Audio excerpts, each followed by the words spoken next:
तेव्हा मी पटकन म्हणालो, खायचे आणि दाखवायचे दोन्ही दात असले. आई काय बोलणार, त्या शेजारच्या बाबा टाकून जावा झाला. अगं माने लवकर चल. अरे तन्वीच्या बाबाचा ऍक्सिडेंट झाला आणि मरता मरता वाचले ते. धावत पडत ओढत काकू आई बरोबर जाणार. तितक्यात मी त्यांना सांगणे देण्यासाठी फणचा वापर केला. चला आजचे मरण उद्यावर गेले असे म्हणायचे काकू. आई भडकली, अरे गाढवा तुझ्या जीवाला हाड आहे की नाही. मला कळे ना माझे काय चुकले, पण मी आपलीच तिकडून धुंदकली. जाता जाता बाईची बडबड माझ्या कानावर होती. हा मेघा डाग जातच नाही, काही कामाचं नाही असा बड. मी म्हणालो, अगं ताई म्हणच अशी आहे की मन नाही निर्माण तर काय करीत सावड. अरे ताई भडकली, मारायलाच ठेवली. कसं तरी वाचलो. आता शाळेच्या पहिले जेवत होतो तेव्हा जी म्हणते तशी, अरे बाळा म्हणते शिकण्याचं सांगू नाही.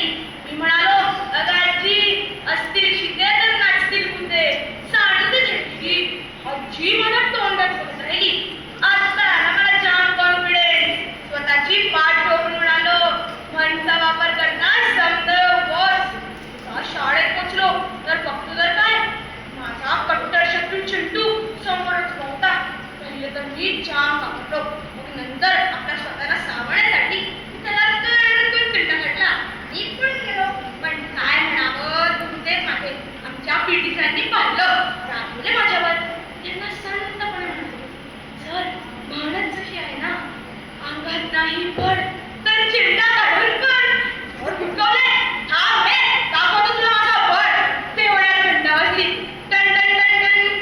माझे नशीब मी वाचलो, पण सगळ्या ठिकाणी नशीब ठोकत असेल असं नाही ना. आता काय सांगतो तुम्हाला, पहिलाच तास किती होता.